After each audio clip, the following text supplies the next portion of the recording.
नमस्कार, हिमाचल समाचार में आपका स्वागत है। आज के मुख्य समाचार। मुख्यमंत्री ने एचआईवी जागरूकता अभियान का किया शुभारंभ। मुख्यमंत्री ने कहा कि राज्य सरकार शिक्षा, स्वास्थ्य और अधोसंरचना में सुधार लाने के लिए प्रतिबद्ध। सौर ऊर्जा की रोशनी से जगमगा रहे हैं प्रदेश के गांव। जिला बिलासपुर में 13 सौर ऊर्जा परियोजनाएं की जा चुकी है स्थापित। और अब समाचार विस्तार से। मुख्यमंत्री ठाकुर सुखविंदर सिंह सुक्खू ने आज शिमला में अंतर्राष्ट्रीय युवा दिवस के अवसर पर एचआईवी जागरूकता अभियान की शुरुआत की, जो 12 अक्टूबर 2024 तक चलेगा। प्रदेश के सभी जिलों में ये जागरूकता अभियान गांव स्तर तक चलाया जाएगा। इस अवसर पर मुख्यमंत्री ने एक जागरूकता वाहन को भी हरी झंडी दिखाकर रवाना किया तथा 2 महीने तक चलने वाले इंटीग्रेटेड हेल्थ चेकअप अभियान का भी शुभारंभ किया। इस वर्ष अंतर्राष्ट्रीय युवा दिवस क्लिक से प्रगति की ओर सतत विकास के लिए युवा डिजिटल माध्यम के थीम पर मनाया जा रहा है। अपने संबोधन में ठाकुर सुखविंदर सिंह सुक्खू ने युवा दिवस की शुभकामनाएं देते हुए कहा कि राज्य सरकार एड्स के प्रति जागरूकता लाने के लिए व्यापक स्तर पर कार्य कर रही है। राज्य सरकार एड्स से पीड़ित रोगियों को समाज की मुख्य धारा से जोड़ने के लिए प्रयास कर रही है। उन्होंने कहा कि राज्य सरकार एंटी रेट्रोवायरल थेरेपी केंद्रों में निःशुल्क उपचार करवाने वाले व्यक्तियों को 1500 रुपये प्रति माह की आर्थिक सहायता और पीड़ितों के 18 वर्ष से कम आयु के बच्चों को 300 रुपये से लेकर 800 रुपये प्रति माह की आर्थिक सहायता प्रदान कर रही है। इसके साथ ही उपचार के लिए आने वाले व्यक्तियों को फ्री बस यात्रा की सुविधा भी दी जा रही है। उन्होंने कहा कि एचआईवी पीड़ित व्यक्तियों की हर प्रकार से मदद की जा रही है। मुख्यमंत्री ने कहा कि एचआईवी की जांच सभी सरकारी स्वास्थ्य संस्थानों में निःशुल्क की जाती है और जांच करवाने वाले व्यक्ति की पहचान गोपनीय रखी जाती है। इस अवसर पर मुख्यमंत्री ने एड्स जागरूकता पर आधारित एक प्रदर्शनी का शुभारंभ भी किया। कार्यक्रम के दौरान आकर्षक सांस्कृतिक कार्यक्रम भी प्रस्तुत किए गए।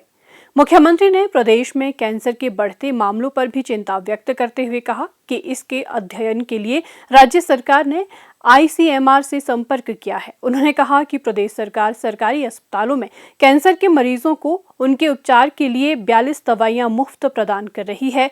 इन दवाइयों को राज्य की अनिवार्यता दवा सूची में शामिल किया गया है। इन दवाइयों में कैंसर उपचार के लिए प्रयुक्त होने वाला ट्रास्टोजोम टीका भी शामिल है, जिसकी कीमत लगभग 40,000 रुपये होती है। उन्होंने कहा कि राज्य सरकार युवाओं को नशे व अन्य सामाजिक बुराइयों से दूर रखने के लिए खेलों की ओर प्रोत्साहित करने के प्रयास कर रही है। ठाकुर सुखविंदर सिंह सुक्खू ने कहा कि राज्य स्तरीय खेल प्रतियोगिताओं के लिए सरकार ने डाइट मनी को 240 से बढ़ाकर 400 रुपये, जिला स्तर के लिए 300 रुपये और खंड स्तर के लिए 240 रुपये किया है। राज्य से बाहर खेल प्रतिस्पर्धाओं में भाग लेने वाले खिलाड़ियों को दी जाने वाली डाइट मनी को 500 रुपये किया गया है। इसके साथ ही प्रदेश सरकार ने प्रदेश से बाहर आयोजित होने वाले खेल आयोजनों में भाग लेने वाले खिलाड़ियों को मिलने वाली यात्रा सुविधाओं में भी बढ़ोतरी की है। 200 किलोमीटर तक की यात्रा के लिए खिलाड़ियों को एसी 3 टियर रेल का किराया और 200 किलोमीटर से अधिक यात्रा करने वाले खिलाड़ियों को इकोनॉमी क्लास में हवाई सफर का किराया प्रदान किया जा रहा है। विंटर ओलंपिक तथा पैरालंपिक में स्वर्ण पदक विजेताओं को 5-5 करोड़ रुपए, रजत पदक विजेताओं को 3-3 करोड़ रुपए तथा कांस्य पदक विजेताओं को 2-2 करोड़ रुपए प्रोत्साहन राशि प्रदान करने की घोषणा की गई है। इसके साथ ही एशियाई और पैरा एशियाई खेलों में स्वर्ण पदक विजेताओं को 4 करोड़ रुपए, रजत पदक विजेताओं को 2 करोड़ 50 लाख रुपए तथा कांस्य पदक विजेताओं को 1 करोड़ 50 लाख रुपए प्रदान किए जाएंगे। उन्होंने कहा कि राज्य सरकार शिक्षा, स्वास्थ्य और अधोसंरचना में सुधार लाने के साथ साथ राजस्व बढ़ाने के लिए प्रयास कर रही है। उन्होंने कहा कि राज्य सरकार ने शिक्षा के क्षेत्र में भी कई क्रांतिकारी बदलाव किए हैं।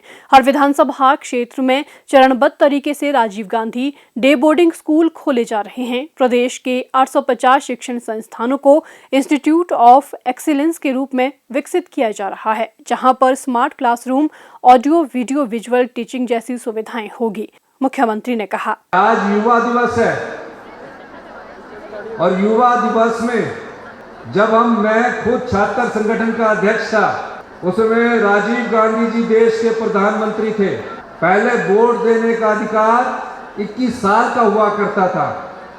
इस लोकतंत्र की मजबूती के लिए और युवाओं की भागीदारी को सुनिश्चित करने के लिए राजीव गांधी जी ने 1987 में जो भी बच्चा 18 साल का होगा उसको वोट देने का अधिकार प्रावधान किया। मैं आपसे ये कहना चाहता हूं कि जिस लक्ष्य की तरफ आपने बढ़ना है उस लक्ष्य की प्राप्ति के लिए आपकी दृढ़ इच्छा शक्ति होनी चाहिए।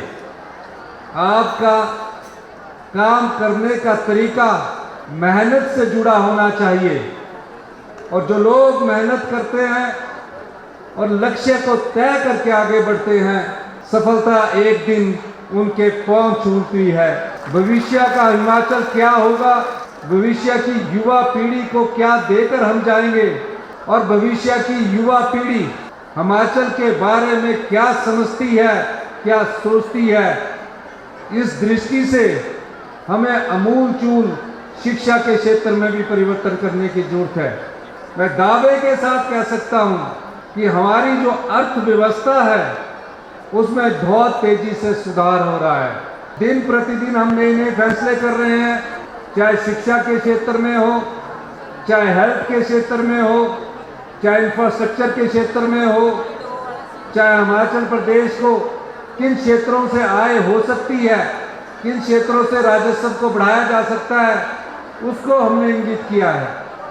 शिक्षा के क्षेत्र में जो भविष्य की चुनौती आपके सामने आने वाली है, हमने शिक्षा संस्थानों में artificial intelligence, data science, internet of things, machine learning के कोर्स ITI में शुरू करके, पॉलिटेक्निकल में शुरू करके, इंजीनियरिंग कॉलेज में हम शुरू करने जा रहे हैं। ये सारे कोर्स आपको भविष्य की चुनौती से लड़ने की क्षमता प्रदान करेंगे। खेल के क्षेत्र में भी हम युवा पीढ़ी को आगे लाना चाहते हैं। हमने खेल के क्षेत्र में इस बजट में जो ओलंपिक गोल्ड मेडल जीतेगा, पैरा ओलंपिक का गोल्ड मेडल जीतेगा, एशिया खेलों में गोल्ड मेडल जीतेगा, उसे 5 करोड़ रुपया की सहायता, 5 करोड़ रुपया देने की हमने बजट में घोषणा की है। मुख्यमंत्री ठाकुर सुखविंदर सिंह सुक्खू के दूरदर्शी नेतृत्व में प्रदेश सरकार हरित ऊर्जा राज्य के लक्ष्य को हासिल करने की ओर अग्रसर है। इस लक्ष्य को हासिल करने के लिए प्रदेश सरकार हरित उद्योगों और सौर ऊर्जा उत्पादन में प्रदेश के लोगों को बढ़ावा दे रही है ताकि उन्हें आर्थिकी सुदृढ़ करने के अवसर मिले। बोनाफाइड हिमाचलियों को परियोजनाएं स्थापित करने के लिए विशेष प्रोत्साहन प्रदान किया जा रहा है। हिमाचल प्रदेश सरकार सोलर एनर्जी के दोहन को बढ़ावा दे रही है। वर्ष 2023-24 में 500 मेगावाट सौर ऊर्जा के उत्पादन का लक्ष्य रखा गया है। प्रदेश का बिलासपुर जिला सौर ऊर्जा के क्षेत्र में निरंतर आगे बढ़ रहा है। बिलासपुर जिला में निजी क्षेत्र में 13 सौर ऊर्जा परियोजनाएं स्थापित की जा चुकी हैं, जिनसे 7.50 मेगावाट बिजली पैदा हो रही है। क्षेत्र में इन परियोजनाओं के स्थापित होने से लोगों की आय में बढ़ोतरी हुई है और ग्रामीण इलाकों में कम वोल्टेज की समस्या का भी समाधान हुआ है। बिलासपुर जिला के नैना देवी उपमंडल के अंतर्गत बेहल पंचायत की निवासी मीना देवी ने इस योजना के अंतर्गत 22 बीघा भूमि पर शिव शक्ति सोलर नाम से 1 मेगावाट क्षमता का सोलर पावर प्लांट स्थापित किया है।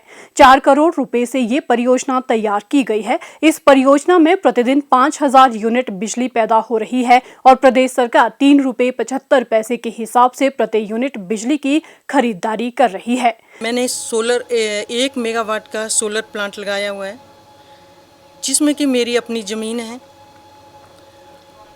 और इसका खर्चा लगभग 4-4.25 करोड़ के लगभग आया है।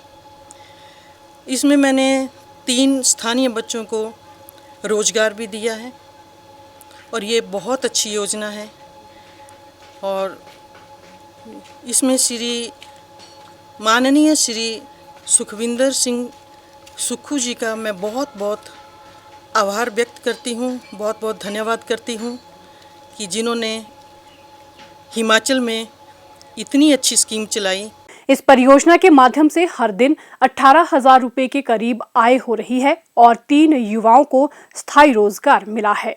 परियोजना को बिजली विभाग ने 11 kV फीडर बहल से जोड़ा है।